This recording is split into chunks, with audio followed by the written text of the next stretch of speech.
The words came out before Ren Castillo could stop them. I'm sorry, I can't afford this date. She whispered it across the white tablecloth of the small Italian restaurant in downtown Portland, her voice cracking on every syllable.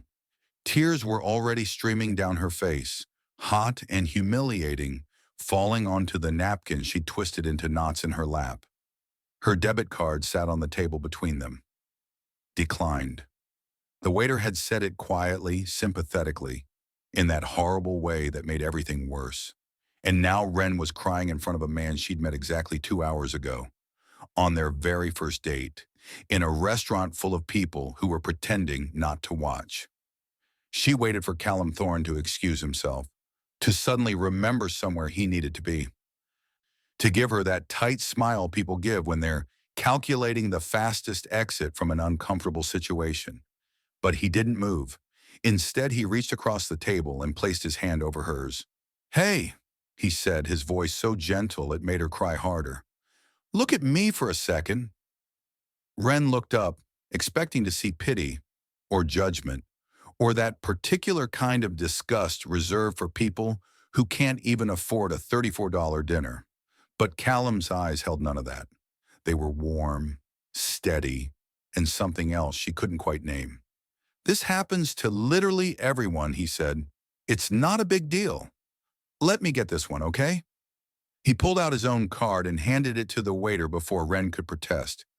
Callum, no. We were supposed to split it. This is so humiliating. Her voice was still shaking, but Callum shook his head, and something that looked almost like relief crossed his face. You want to hear something that'll make you feel better about this? Last month, my payroll system glitched. Everyone's checks bounced, including mine. I had to call my mother and borrow $300 so I could buy groceries for my kids. I'm 35 years old, and I had to ask my mom for grocery money. He said it simply, without shame, like he was offering her a gift. So trust me, he continued, I understand exactly how this feels. 2 weeks earlier, Ren hadn't even wanted to be on a dating app. Her friends Neve and Saskia had created her profile without permission, uploading photos Ren didn't remember taking, and writing a bio that made her sound far more interesting than she felt. You work too much, Neve had said. You deserve to put yourself out there. Ren wasn't sure she deserved anything anymore. 2 years ago, she'd been a senior accountant at one of Portland's most prestigious restaurants. She'd had a career, a fiancé named Derek, a future she could see stretching out in front of her like a road with no potholes. Then she'd made the mistake of asking for what she was owed. Victor Ashford, the restaurant's owner, had withheld 3 months of her wages. $4,200 that belonged to her. When Ren demanded payment, he'd fired her on the spot, citing attitude problems and insubordination. She tried to sue, but without written documentation of their verbal agreement, the case had crumbled in court. Her savings disappeared into lawyer fees. Her fiancé, tired of her negativity and obsession with the past, had packed his bags and walked out the door without looking back. Now she worked the counter at Flower and Fire Bakery, making $14 an hour plus the occasional tip. She lived in a studio apartment that cost too much and had a mysterious smell she'd given up trying to identify. And every month, she sent whatever she could spare to her younger brother, Mateo, who was trying to finish his engineering degree at Oregon State without drowning in debt. She'd stopped believing in fresh starts, in second chances, in the possibility that life could surprise her in ways that weren't catastrophic. Then Callum Thorne had sent her a message on the dating app. Single dad makes terrible sandwiches. Looking for someone who laughs at bad jokes and doesn't mind that I fall asleep by 9:30 most nights. Against every instinct telling her to protect herself, Ren had laughed out loud and responded and spent 2 weeks exchanging messages that made her feel, for the first time in years, like maybe she wasn't as broken as she thought. Callum Thorne had his own collection of scars, though he wore them differently than Ren wore hers. 3 years ago, his wife Ilara had been diagnosed with an aggressive form of cancer. He'd watch the woman he loved fight with everything she had, through surgeries and chemotherapy and experimental treatments that insurance barely covered. And he'd watched her lose anyway. She died on a Tuesday afternoon in October, while their twin daughters napped in the next room, unaware that their world was about to shatter. After the funeral, Callum had quit his job as a UX designer at a tech company downtown. The hours were too long. The commute ate into time he didn't have. His girls needed him present, not just physically there, but actually present in the way their mother had always been, and he had too often failed to be. So he'd started freelancing, taking projects when he could find them, turning them down when his daughters needed him more. It paid less, much less. But Juniper and Sparrow got a father who was there for breakfast and bedtime and everything in between. A father who learned to braid hair from YouTube tutorials and burned pancakes on Saturday mornings and read the same bedtime story 17 nights in a row because Sparrow said it was her favorite. The trade-off was that Callum was still paying off Alara's medical bills. His car was held together with duct tape, prayer, and a mechanic who owed him a favor. And last week, he'd had to choose between fixing his laptop, which he needed for work, and buying his daughter's new shoes for school. He'd chosen the laptop. He'd felt like garbage about it ever since. His one attempt at dating since Alara's death had been a disaster of epic proportions. Bianca Mercer, a friend of a former colleague, had seemed perfect on paper. Attractive, successful, interested in him for reasons he couldn't quite understand. But she'd shown up to every visit with expensive gifts for the twins, designer toys, and elaborate dolls, as if love could be purchased at a department store and delivered in a gift bag. When Callum had gently suggested she didn't need to bring presents every time, that he'd prefer she just spend time with them, she'd looked at him with thinly veiled contempt. "Maybe you should find someone more your level," she'd said and walked down. Callum didn't want someone his level, whatever that meant. He wanted someone real, someone who understood that life was messy and hard and didn't come with a guarantee. Someone who wouldn't run when things got difficult. And then Ren Castillo's profile had appeared on his screen. Brown hair, tired eyes, a smile that looked like it was fighting to exist against impossible odds.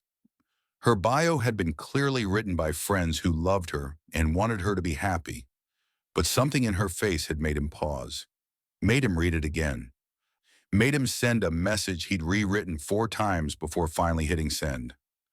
Her response had made him laugh out loud for the first time in months. Real laughter, not the polite kind he'd gotten used to faking. They left the restaurant after Callum paid, and Ren was still mortified beyond words. But instead of saying goodnight and ending this disaster of an evening, Callum pointed to a wooden bench under a street light just outside the restaurant's entrance. "Sit with me for a minute?" They sat. The October air was cool and crisp, carrying the smell of fallen leaves and distant rain. Ren pulled her jacket tighter around herself, waiting for the awkwardness to swallow them whole. "I need you to know I'm not usually this much of a mess," she said finally. "I work full-time. I budget down to the penny. I try really hard. But my little brother's in college, and my parents can't help him financially, so I do what I can. And sometimes the math just doesn't work out, and I end up short at the worst possible moment." Callum turned to face her on the bench. The streetlight caught the gray at his temples, the lines around his eyes that came from too many sleepless nights spent worrying about things he couldn't control. "Ren, I'm going to be really honest with you right now. We just went through something incredibly vulnerable in there, and I think we're past the point of pretending we have our lives figured out." He took a deep breath before continuing. "My freelance business is barely profitable most months. I'm still paying off medical bills from when my wife Ilara was sick, and I'll probably be paying them for another 5 years at least. I drive a car that should have been retired to a junkyard years ago, and last week I had to choose between fixing my laptop and buying my daughter's new shoes for school. I chose the laptop because I needed it for work and couldn't earn money without it. I felt like the worst father in the world making that choice. Ren stared at him. She'd assumed that a man who owned his own business, even a small one, even a struggling one, would have his financial life at least somewhat together. But here he was, telling her he was in the exact same boat she was, just trying to keep his head above water, just trying not to drown. "So you're not secretly judging me for being broke?" she asked, her voice small. Callum laughed, and it was such a genuine sound that Ren felt something loosen in her chest.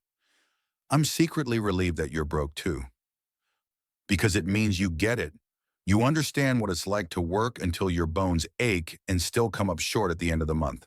And honestly, Ren, that's more attractive to me than any perfectly curated dating profile could ever be." They sat on that bench for another hour, maybe longer.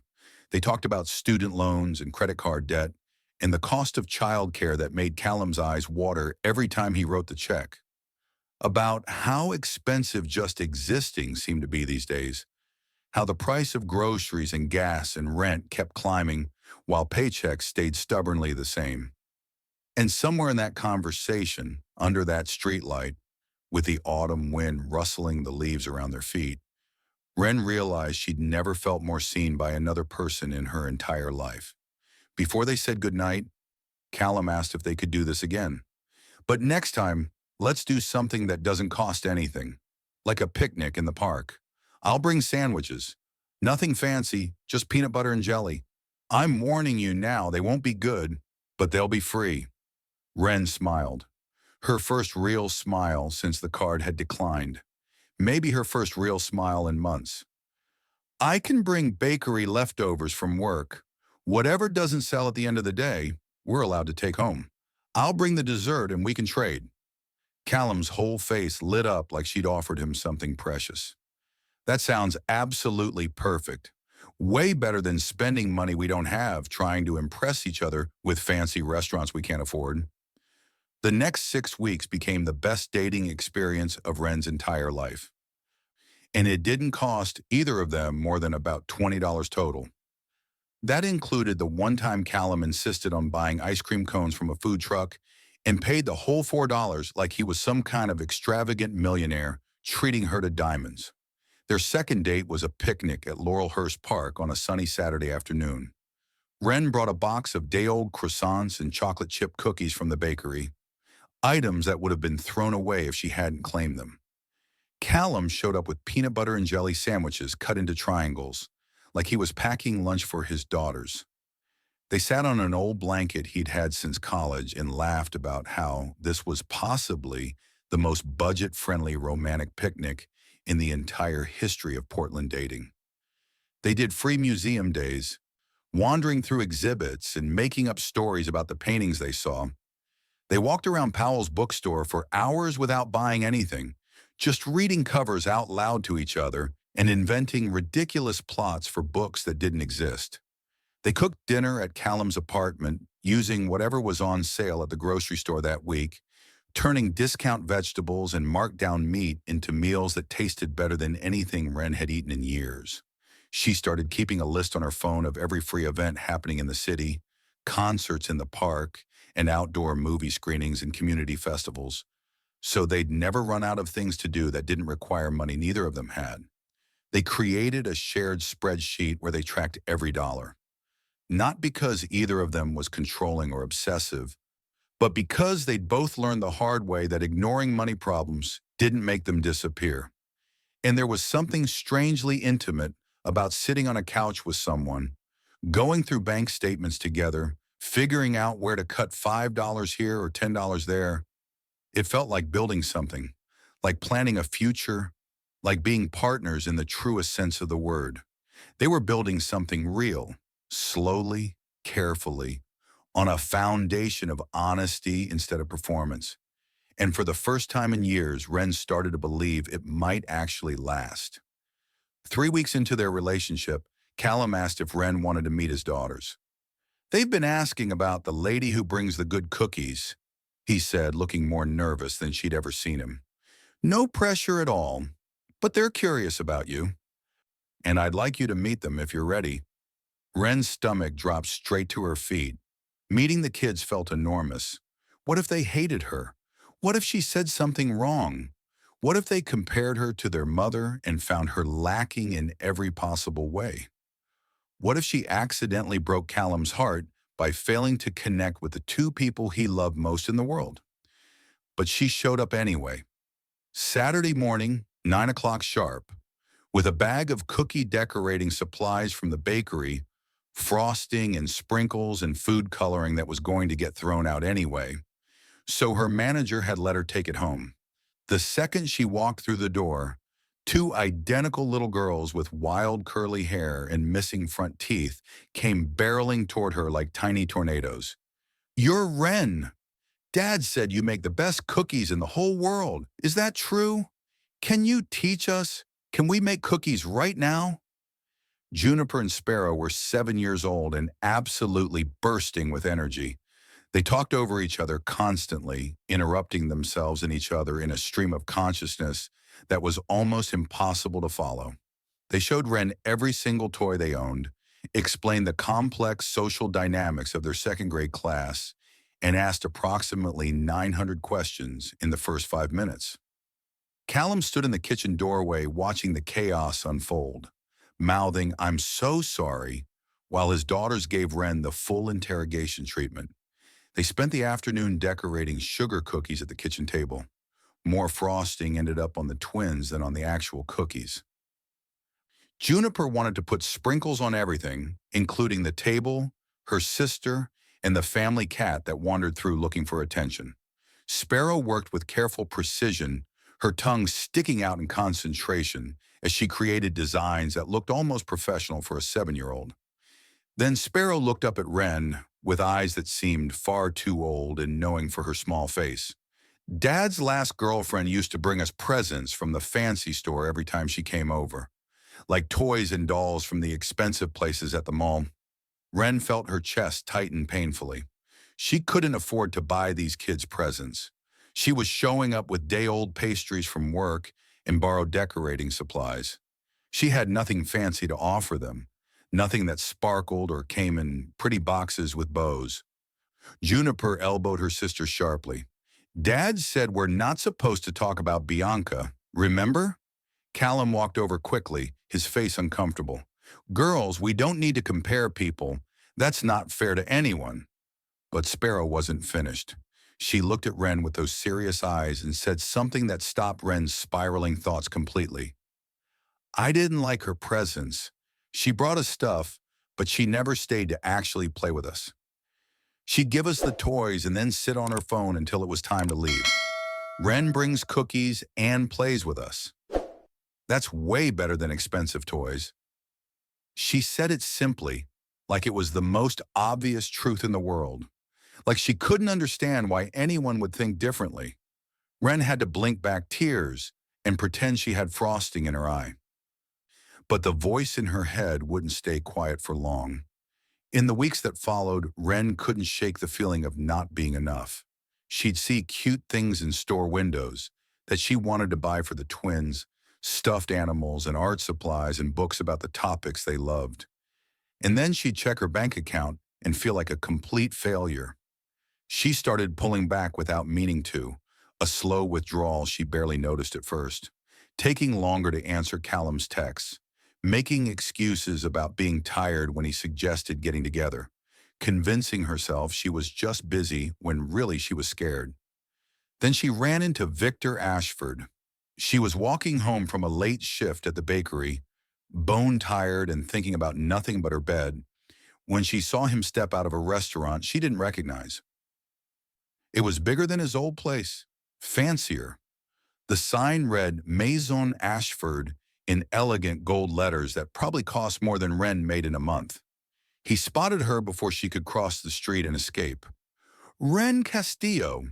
His voice carried that same smug satisfaction she remembered from the day he'd fired her. "I heard you're working at some little bakery now, decorating cupcakes for minimum wage. How fitting. Seems like people who demand too much always end up exactly where they belong." He smiled, and it was the smile of a man who believed he'd won, who believed the world had sorted itself correctly, with him on top and people like Wren underneath his expensive shoes. Wren didn't respond. She couldn't. Her throat had closed up completely. She just kept walking, her hands shaking in her pockets. Her eyes burning with tears, she refused to let fall, where he could see them. But that night, alone in her tiny apartment with its mysterious smell and its thin walls and its view of absolutely nothing, she cried for the first time in months. Maybe Victor was right. Maybe this was where she belonged. Forever stuck in a life that was too small. Forever not enough for anyone who mattered. What Wren didn't know was that Callum was fighting his own battle on a completely different front. His biggest client, a tech company that had been using his design services for nearly 2 years, had pulled out without warning. A single email had eliminated 60% of his revenue overnight. Just like that. No explanation, no negotiation, no second chances.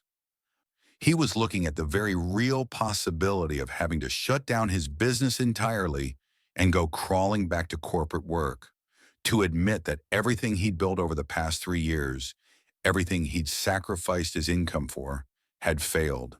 He didn't tell Wren. He didn't want to burden her when she was already struggling with her own problems. And some stubborn, prideful part of him believed she might leave if she knew the truth.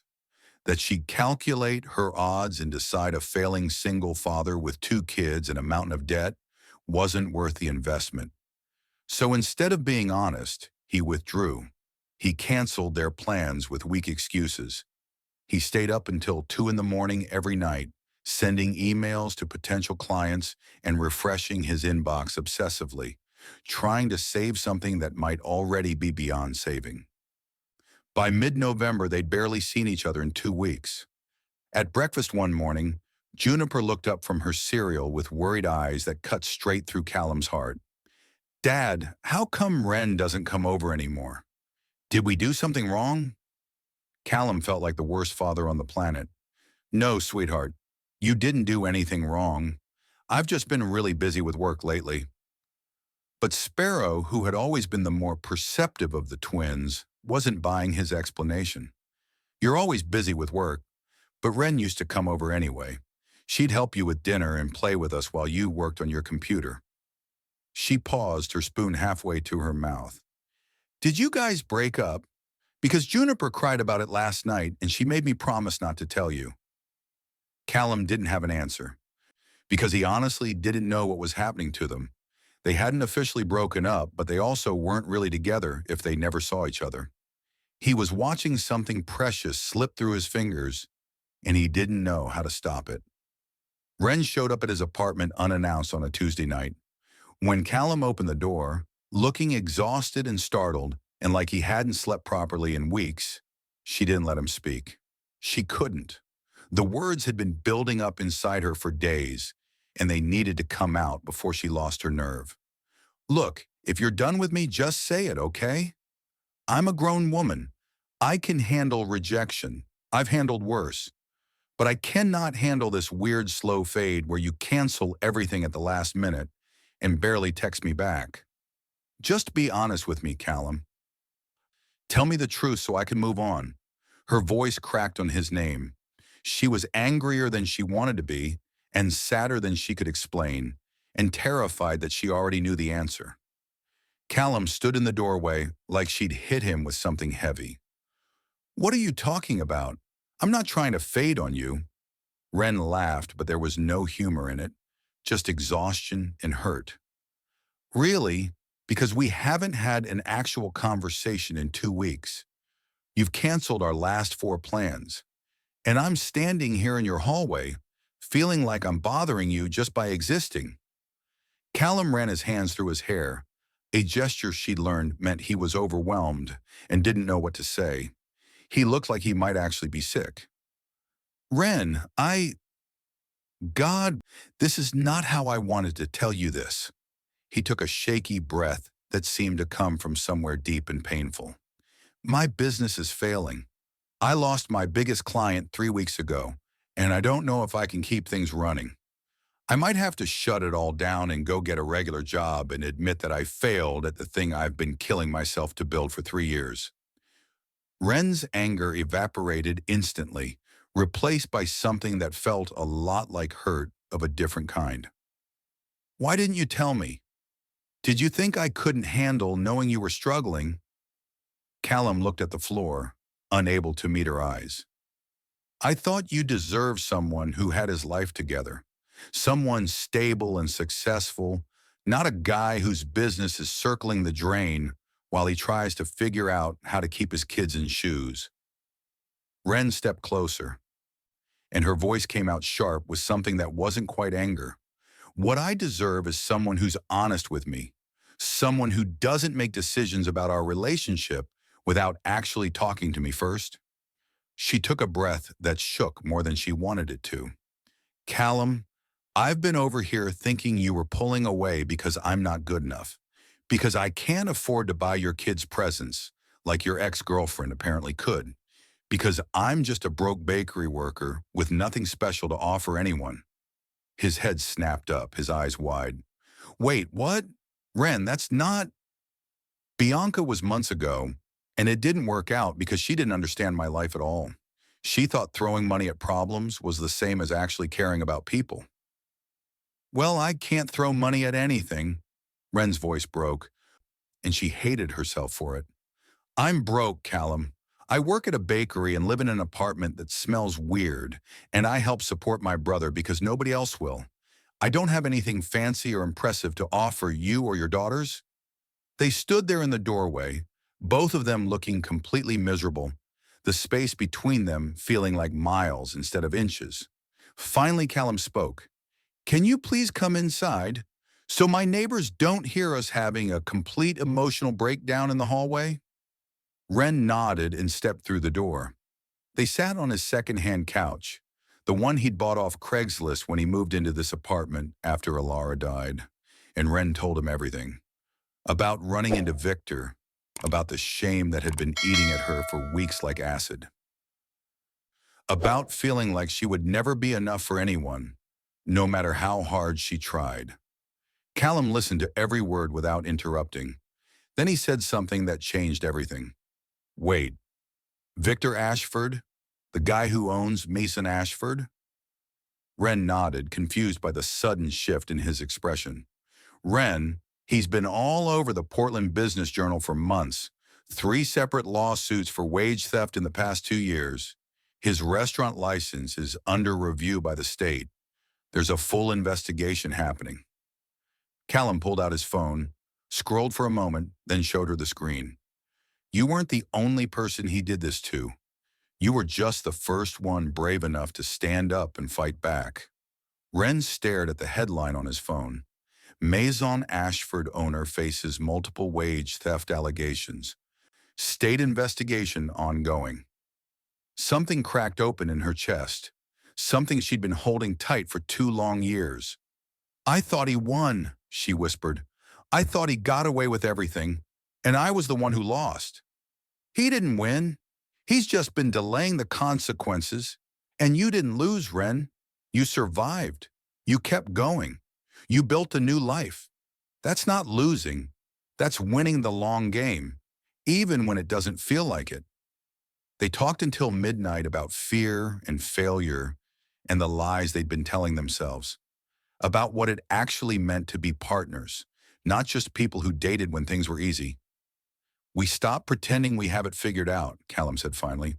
We start actually building something real, together, even when it's hard, especially when it's hard. What does that look like? Ren asked. It looks like I tell you when I'm stressed about money instead of hiding and canceling plans.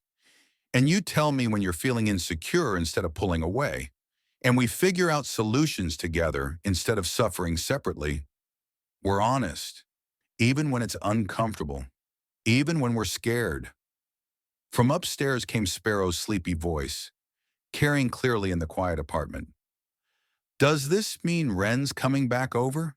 Because I really missed her and so did Juniper, even though she pretends she didn't.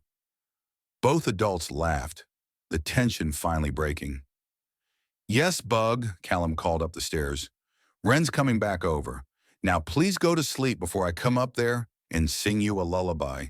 And you know how bad my singing is. 4 months later, everything had shifted in ways neither of them could have predicted. Callum landed a new client, a school district in the Portland suburbs that wanted to use his educational app for their special needs program.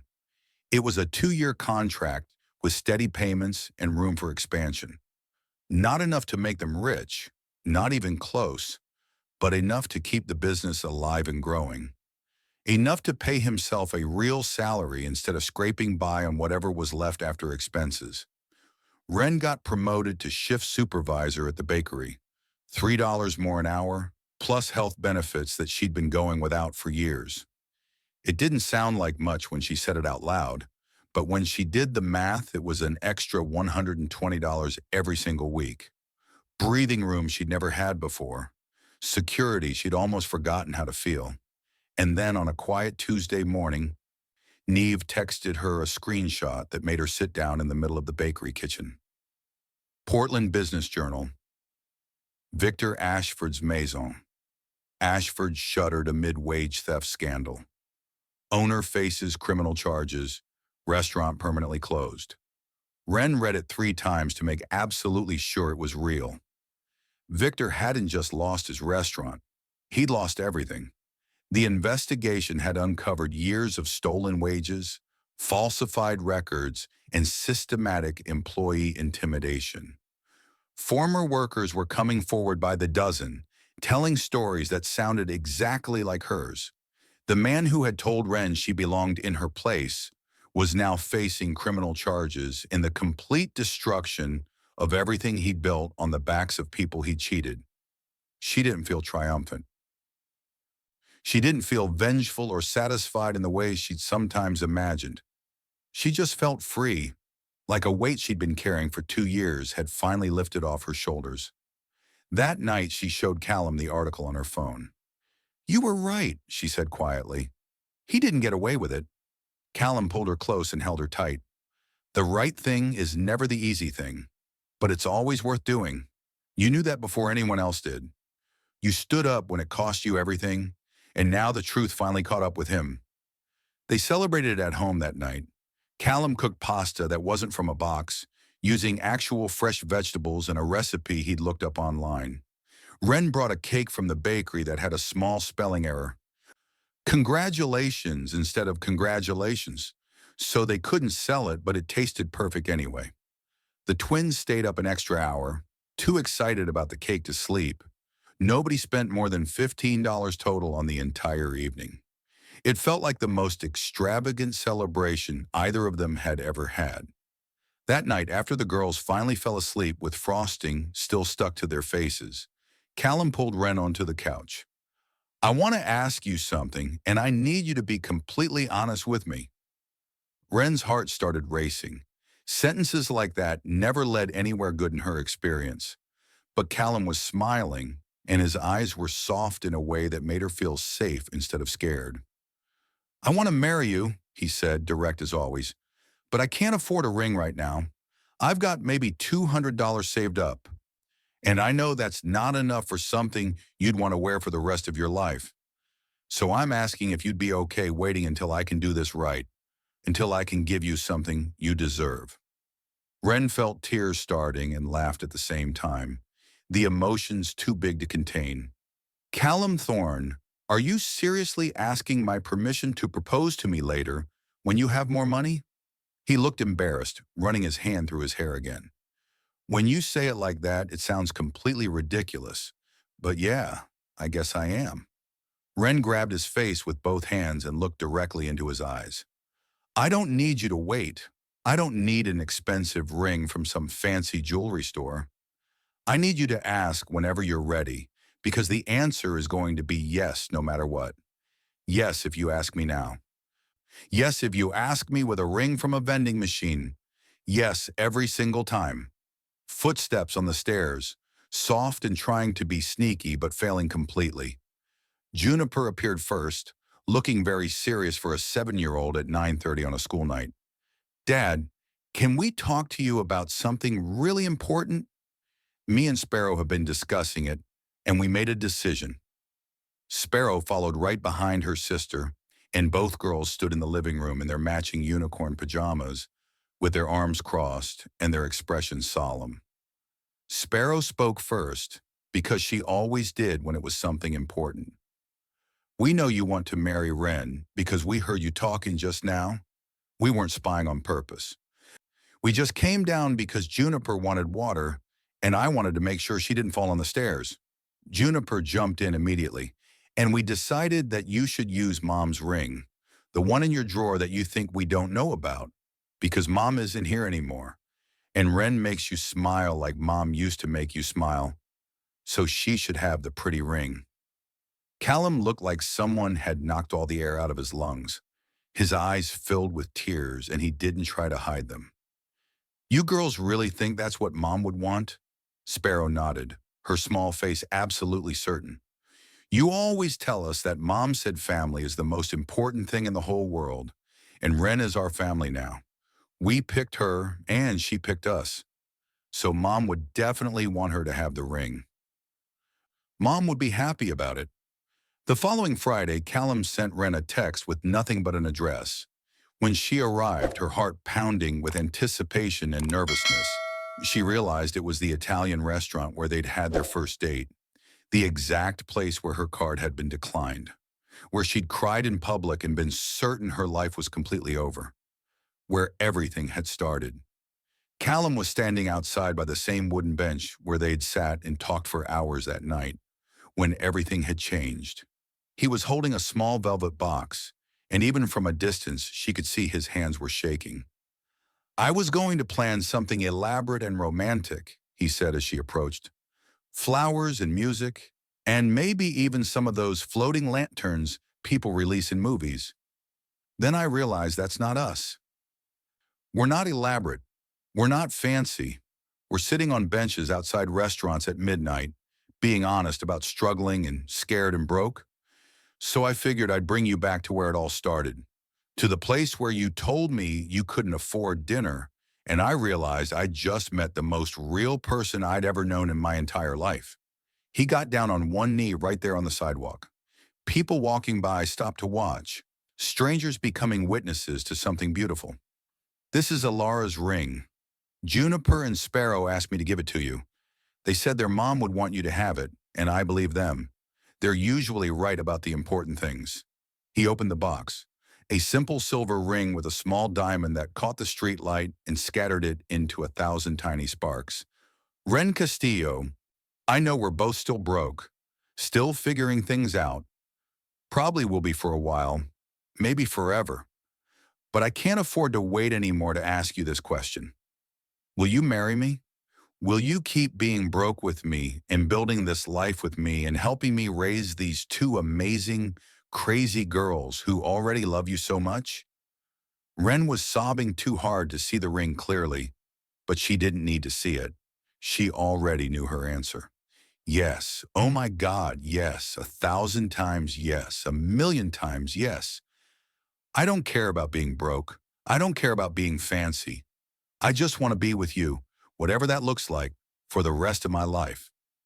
They got married 4 months later, at the courthouse, on a Tuesday afternoon, because weekday ceremonies cost less than weekends, and they were still who they were.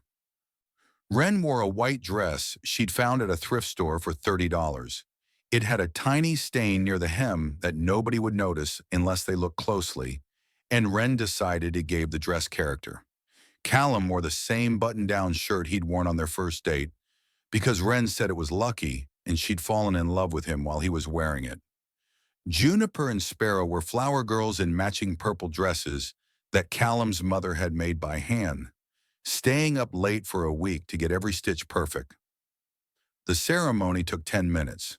When the judge said, "You may kiss your bride," Callum dipped Wren like they were in an old Hollywood movie, dramatic and romantic and completely ridiculous.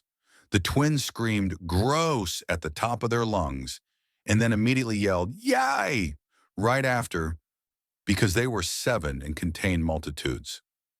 The reception was a potluck at Laurelhurst Park, the same park where they'd had their second date, where they'd eaten day-old croissants and peanut butter sandwiches and laughed about being the most budget-friendly couple in Portland. Wren's co-workers from the bakery made a three-tier wedding cake as their gift, beautiful and professional and perfect in every way. Friends and family brought enough food to feed everyone twice over. Callum's mother cried happy tears throughout the entire afternoon, pausing only to take approximately 400 photographs. Total cost of the entire wedding, under $500. Total value of the life they were building, absolutely immeasurable. 1 year later, same Italian restaurant, same table by the window. Callum sat across from Wren, who was 8 months pregnant and glowing despite her constant complaints about swollen ankles and an inability to see her own feet. Juniper and Sparrow sat beside them, arguing loudly about who got to use the blue crayon from the box the restaurant provided for young guests. Sparrow was drawing a picture, her tongue sticking out in concentration the way it always did when she was focused on something important. When she finished, she held it up for everyone to see. 5 figures standing in a row, 2 adults, 2 girls with curly hair and a round baby, and 1 more figure floating above them, surrounded by clouds and sunshine, smiling down. "What are you drawing, Bug?" Callum asked. Sparrow looked up with those wise, knowing eyes that had always seen more than a child her age should be able to see. "Our family. This is Dad. This is Mom Wren. This is the baby that's coming. This is Juniper and me. And this is Mommy Alara up in heaven. She's smiling because she's happy that we're all happy. She's glad we found each other." Wren reached across the table and took the little girl's hand, holding it gently and blinking back tears. The waiter appeared at their table. "Ready to order?"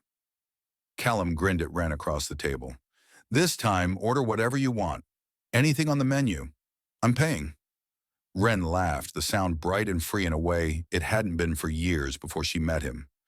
"You know, the first time I sat at this exact table, I thought my life was completely over. Card declined. Crying in public. Nothing left to lose because I'd already lost everything." Callum reached over and took her hand, the one wearing Alara's ring that their daughters had given her. "And now?" Wren looked around the table, at Juniper, who was drawing a purple unicorn on her napkin with intense concentration, at Sparrow, who had added wings to the Alara figure in her picture, at her belly where their baby was kicking impatiently, at the ring on her finger that connected her to a woman she'd never met but felt she somehow knew, at the man sitting across from her, who had seen her at her absolute lowest and decided to stay. "Now I have everything. Not because I'm rich, not because life got easy, but because I have a family, because I have you." Juniper looked up from her drawing, suddenly interested in the adult conversation. "Mom, are we rich now?" Wren pulled the little girl closer and kissed the top of her curly head. "No, sweetheart. We're definitely not rich. We're still going to use coupons and shop sales and be careful with our money." Sparrow's voice came from across the table, matter of fact and absolutely certain, the way she always sounded when she was stating an obvious truth. "But we have cake, and we have each other, and cake plus family makes everyone rich." The whole table burst into laughter. Callum looked at Wren over their daughters' heads, his eyes full of everything he felt but couldn't always put into words. "I love you," he mouthed silently. "I love you more," she mouthed back. Juniper didn't look up from her drawing. "I love you guys most, so I win. Again. Like always." Sometimes the most humiliating moments lead to the most beautiful lives. Wren Castillo thought whispering, "I can't afford this date," was the worst thing that could ever happen to her.